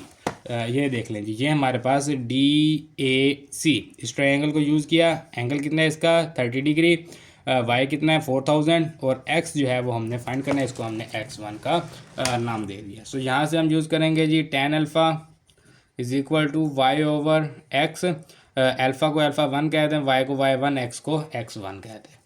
So tan is equal to alpha 1 क्या है हमारे पास 30 degree is equal to y1 क्या है हमारे पास 4000 फीट ओवर x1 क्या है हमारे पास x1 हमने फाइंड करना है। x1 डिवाइड है, इस साइड पे आएगा मल्टीप्लाई हो जाएगा, is equal to 4000 divided by tan 30 degree. So ये हमारे पास जो है यहाँ से 4000 को डिवाइड करेंगे हम, यहाँ पर लिखते हैं जी 4000 डिवाइडेड बाय 10, इसका जो है ये हमारे पास 30 आ जाएगा। सो ये आप देख सकते हैं जी 6928.203 है। सो ये इसके लिख लेते हैं जी x1 is equal to 6928.203 feet. ये x1 आ गया है हमारे पास। x1 बेसिकली ये जो यहाँ से a से लेके c तक ये टोटल लेंथ आ गई। अब हम b से लेके c तक लेंथ फाइंड करेंगे और a में से ये जो है इसको माइनस कर देंगे। सो इसके लिए हमें क्या करना होगा, अब हमें ट्रायंगल यूज़ करनी होगी DBC यूज़ करेंगे। इसका एंगल 45 डिग्री है, जो y है वो हमारे पास 4000 फीट है, हाइट जो 4000 फीट है। सो यहाँ पर लिखेंगे by using triangle DBC। So इसमें जो है alpha 2 is equal to 45 degree है और y2 सेम ही है दोनों का, y1 भी सेम है, y2 भी सेम है, दोनों के एक ही है, 4000 फीट है। और x2 जो है ये हमने फाइंड करना है। अगेन वही tan alpha 2 is equal to y2 over x2। So tan alpha 2 हमारे पास 45 degree is equal to y2 हमारे पास क्या है जी 4000 फीट सेम है ओवर x2 आ जाएगा। सो tan 45 हम चेक कर लेते हैं। tan 45 जो है वो हमारे पास 1 के इक्वल होता है, तो x2 जो है यहाँ पर आ जाएगा x2 और मल्टीप्लाई में आ जाएगा tan 45 1 है। सो ये हमारे पास 4000 feet. So x2 is equal to 4000 feet आ जाएगा। x1 भी आ गया, x2 भी आ गया। हमने फाइंड क्या करना था, हमने फाइंड करना था डिस्टेंस फाइंड करना था, डिस्टेंस बिटवीन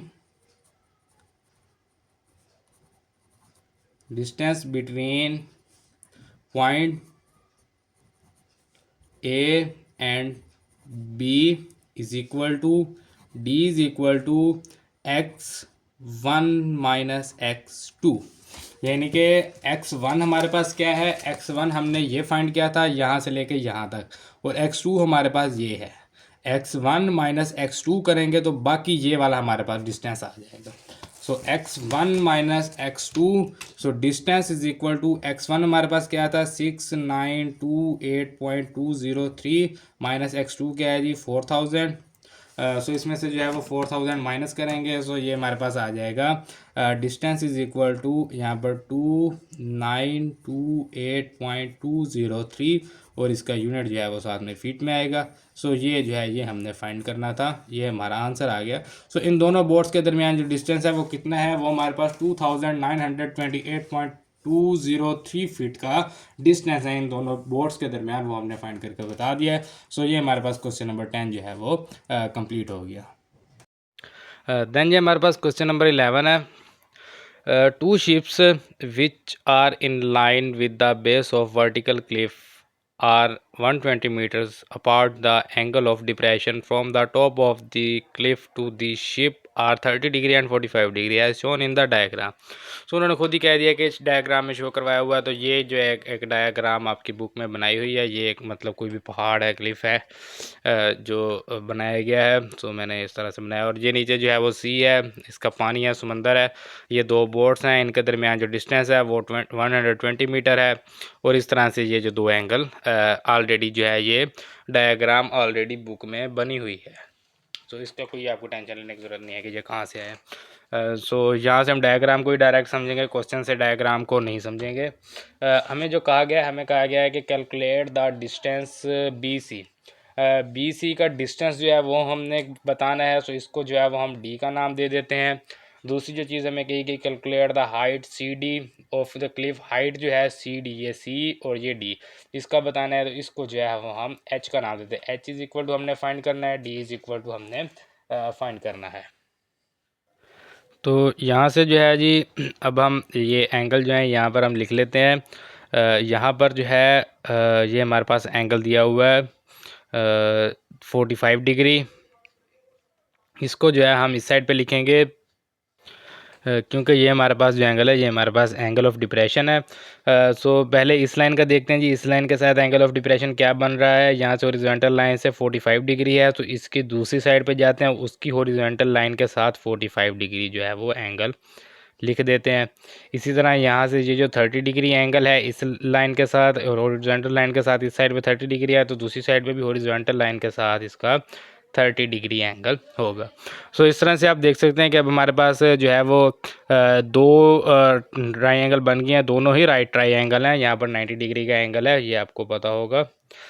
सो ये अब हमारे पास एक हमारे पास है ट्राइंगल है डी ए सी, दूसरी है हमारे पास डी बी सी। सो इनको हमने यूज़ करना है इन ट्राइंगल को, और हमने क्या लेना है, हमने एक डी फाइंड करना है, एक हमने एच जो है वो फाइंड करना है। सो सबसे पहले जो है हम यहाँ पर लिखेंगे जी गिवन डाटा जो लिखेंगे यहाँ पर, या गिवन डाटा जो है वो अब लिखने की कुछ ज़्यादा ज़रूरत है तो नहीं, क्योंकि जो हमें डायग्राम थी वो बना के दी हुई है ऑलरेडी।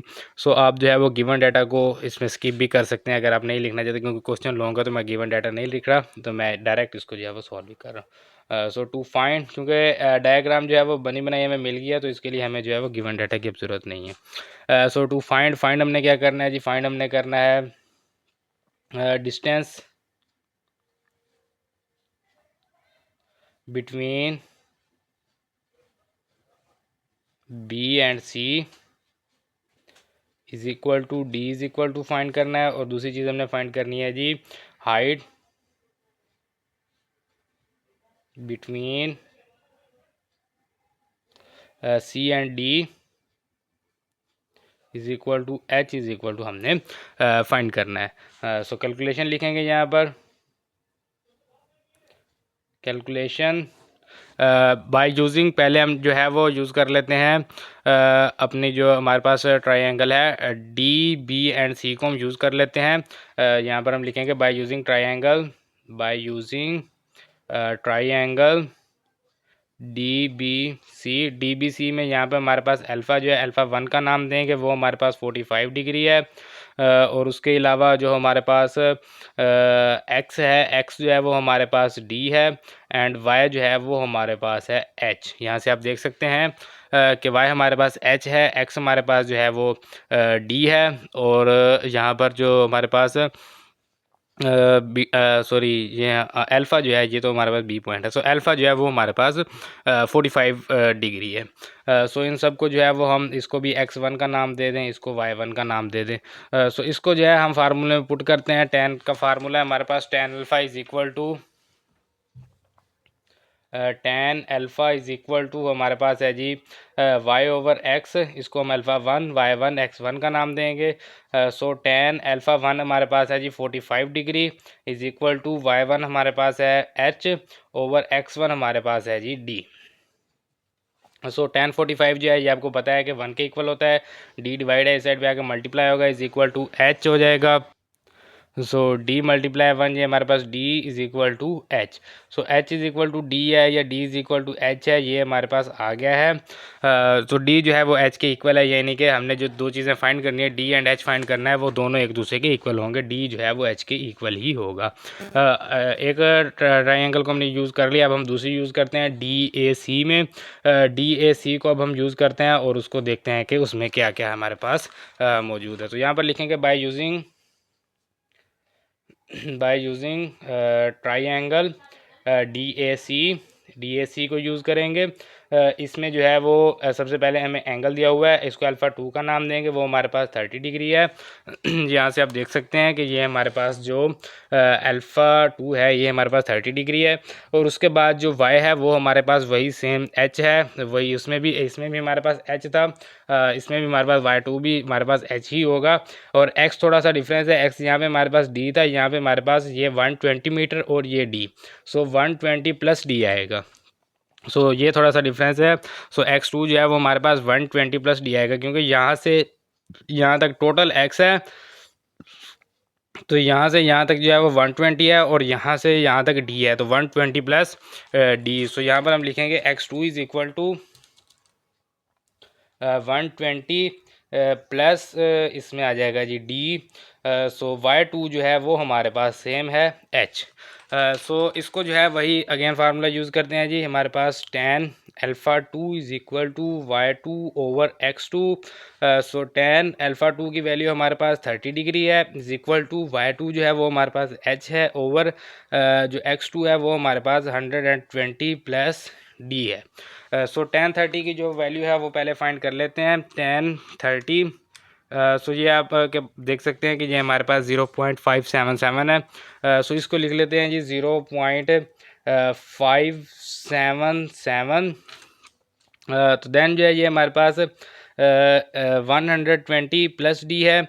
सो इसको जो है यहाँ पर इसके साथ जो है वो मल्टीप्लाई कर देते हैं। 120 plus D is equal to H. अब ये हमारे पास एक डी है, एक एच है। हमें पता है कि डी एंड एच जो है वो दोनों एक दूसरे के इक्वल हैं। डी जो है वो एच के इक्वल है। सो आप चाहे तो यहाँ पर डी को जो है एच कर दें, चाहे एच को डी कर दें। सो वो आपकी मर्ज़ी है, आपकी आप जैसे इसको जो है वो इजीली आप इसको समझें, वो आप उसी मेथड से आप इसको कर सकते हैं। सो मैं जो है वो डी को एच कर देते हैं। सो यहाँ पर जो है 0.577 यहाँ पर 120 plus H is equal to H, क्योंकि हम यहाँ पर हाईलाइट दे देते हैं। इसको इक्वेशन नंबर 1 का नाम दे देते हैं। सो यहाँ पर लिखते हैं कि from equation 1 H is equal to D. So लिख दें तो ये भी ठीक है।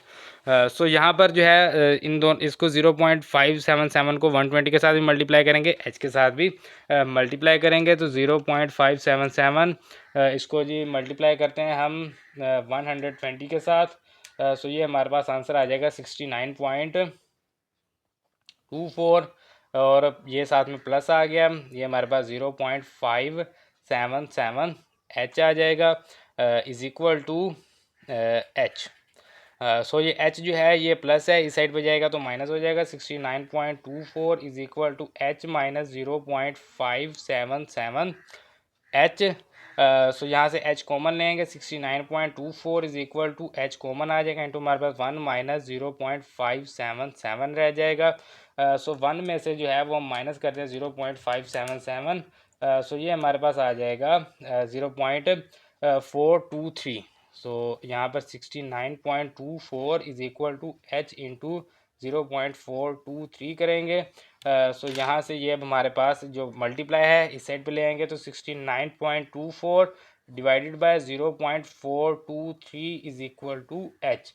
सो 69.24 से डिवाइड करते हैं 0.423 को।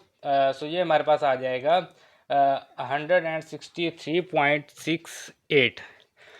सो 163.68 is equal to H. So H is equal to 163.68 है। यहाँ से मैं आपको एक बात जो है वो थोड़ी सी क्लियर कर दूँ कि यहाँ से हमने जो है tan 30 की जब हमने वैल्यू फाइंड की थी, सो ये आप देख सकते हैं कि tan 30 की वैल्यू 0.57735 थी, तो 35 जो है वो हमने मिस किया था। इसका मतलब है कि इसका आंसर जो है वो थोड़ा सा इससे बड़ा होगा। सो इसको जो है वो हम राउंड ऑफ कर देते हैं, और इसको h इज़ इक्वल टू 164 कर देंगे, क्योंकि 6 है ना, तो इसको राउंड ऑफ करेंगे तो 164 हो जाएगा। यहाँ पर छोड़ दें, वैसे ये भी ठीक है, कोई इसका इशू नहीं है, लेकिन क्योंकि हमने यहाँ पर वैल्यू स्किप की थी, इसका जो बेस्ट जो तरीका है वो यही है कि आप इसके साथ जो है वो 35 भी साथ में रखें। तो 35 अगर इसके साथ में रखते हैं तब आपके पास जो है वो आंसर तकरीबन एक्यूरेट ही होगा, तकरीबन 1.64 ही आएगा। सो अगर आप जो है इस तरह से एक दो अगर आप वैल्यूज़ अगर स्किप करते हैं, तो उसमें जो है आंसर में थोड़ा बहुत जो है वो पॉइंट्स का डिफरेंस आ जाता है। सो h इज़ इक्वल टू 164, और इसके साथ जो यूनिट है वो हमें दिया गया था मीटर का। सो यहाँ पर हम लिखेंगे मीटर। मीटर का यूनिट ये आप देख सकते हैं यहाँ से ये देखें, ये हमें 120 मीटर का यूनिट दिया गया था। सो ये यूनिट जो है वो मीटर ही आएगा। सो 164 मीटर ये हमारे पास हाइट आ गई है। सो यहाँ पर हम लिखेंगे from equation 1 H is equal to D, so D is equal to 164 metre. D find करना था, D भी 164 क्योंकि दोनों इक्वल हैं, सो डिस्टेंस भी 164 मीटर है एंड हाइट भी 164 मीटर है। सो ये जो है ये हमारे पास आंसर है क्वेश्चन नंबर 11 का।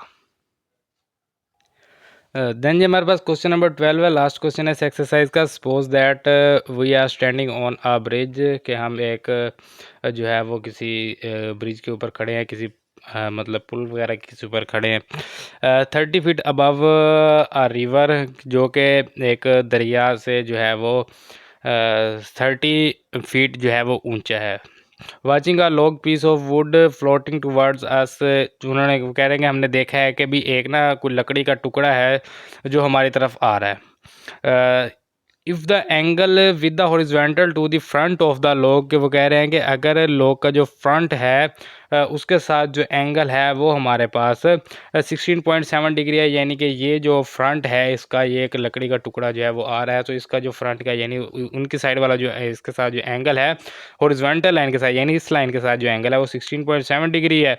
और इसके अलावा जो है with the horizontal to the back of the log is 14 degree, और जो एंगल जो उसके बैक के साइड पे यानी दूसरी साइड पे है वो इसी हॉरिजॉन्टल लाइन के साथ 14 डिग्री है। तो how long is the log, ये जो लॉग है ये हमने फाइंड करना है कि ये कितनी लॉन्ग है। L इज इक्वल टू हमने फाइंड करना है। सो इसको जो है इसको हम A का नाम दे देते हैं, इसको जो है इस पॉइंट को हम B का नाम दे देते हैं, और इस पॉइंट को जो है हम C का नाम दे देते हैं। सो ये जो एंगल होगा ये एंगल हमारे पास इसी का जो इस साइड वाला एंगल होगा, यानी ऊपर का जो हॉरिजॉन्टल लाइन के साथ ये इस लाइन का जो एंगल होगा हाइपोटेन्यूस का, वही जो है दूसरी साइड पे इस लाइन के साथ होगा। तो 16.7 डिग्री है, तो यहाँ पर 16.7 डिग्री, और इस लाइन का अगर ऊपर देखें तो 14 डिग्री है, सो यहाँ पर ये हमारे पास आएगा 14 डिग्री।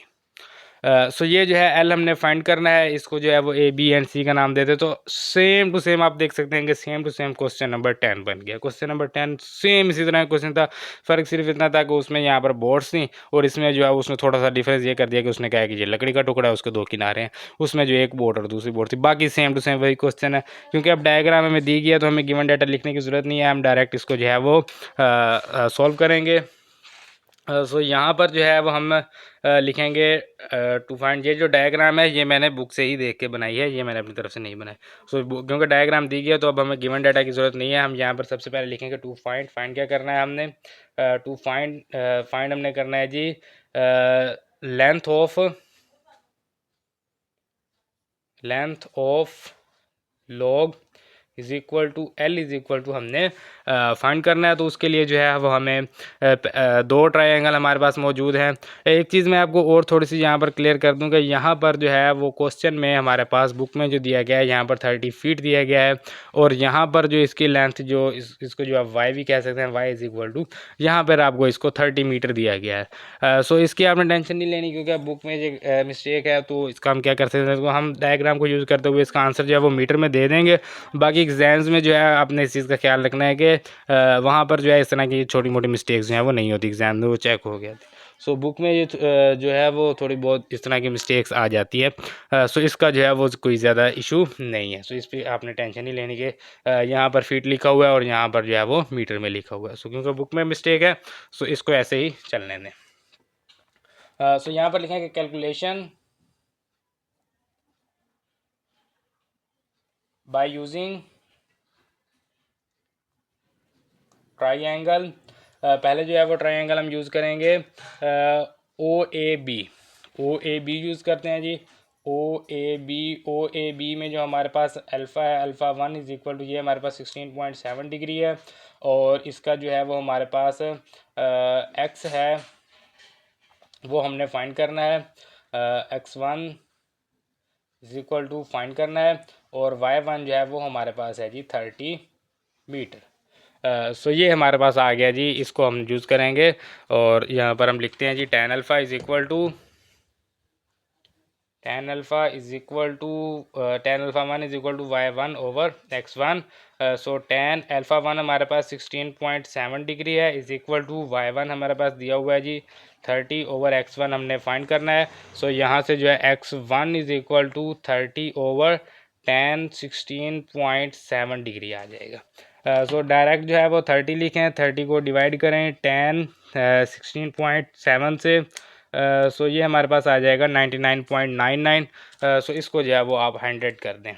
99.99 है तो नॉर्मली जो है वो 100 ही होगा, तो x1 is equal to 100 metre. So x1 जो है वो 100 मीटर आ गया। अब इसी तरह जो है हम दूसरे ट्रायंगल को यूज़ करेंगे। तो यहाँ पर लिखेंगे बाय यूजिंग ट्रायंगल, दूसरी ट्रायंगल है हमारे पास OAC। सो OAC में जो है वो हम सबसे पहले यहाँ पर अल्फ़ा 2 लिखेंगे। अल्फ़ा 2 हमारे पास यहाँ से जो मैं आपको दिखा देता हूँ, ये आप देख सकते हैं कि अल्फ़ा 2 जो है वो हमारे पास 14 डिग्री है, और बाकी जो है वो सेम वही पिछले वाला ही है जी। इसका जो हमारे पास ये x जो है x2 ही होगा क्योंकि कुछ भी नहीं है इसमें, और इसी तरह जो है y वो हमारे पास 30 ही होगा। So y2 is equal to 30 metre, alpha 2 is equal to 14 degree, y2 is equal to 30 metre same है, और जो हमारे पास x2 है वो हमने फाइंड करना है। So tan alpha 2 is equal to y2 over x2 करेंगे। सो tan अल्फ़ा 2 हमारे पास है जी 14 degree is equal to y2 हमारे पास वही 30 डिग्री आ जाएगा, सॉरी 30 मीटर आ जाएगा, डिवाइडेड बाय x2 डिवाइड है इस साइड पे आएगा, मल्टीप्लाई हो जाएगा, is equal to 30 divided by tan 14 degree. So अब जो है वो हम tan 14 डिग्री करेंगे। सो ये हमारे पास आ जाएगा इसका answer 120.323। So x2 is equal to 120.323 आ जाएगा। सो हमने जो है वो हमने फाइंड बेसिकली क्या करना था, हमने जो है वो लेंथ फाइंड करनी है। जो हमारे पास पीस ऑफ वुड है, यहाँ आप इसको लॉग कह सकते हैं कि लॉग की जो है वो हमने लेंथ फाइंड करनी है। सो ये हमारे पास टोटल x2 जो है वो आ गया, और x1 भी हमारे पास आ गया। सो x1 यहाँ से यहाँ तक है, x2 यहाँ से यहाँ तक है। सो अगर हम x2 में से x1 माइनस करते हैं, इसको नाम दे दें, ये x1 है, ये हमारे पास सॉरी ये यहाँ से यहाँ पर इसको लिखते हैं, ये हमारे पास x2 यानी कि ये सारा है, और x1 ये इतना है x1। सो x2 में से अगर x1 माइनस करेंगे तो हमारे पास लेंथ आ जाएगी। सो यहाँ पर लिखेंगे लेंथ ऑफ लॉग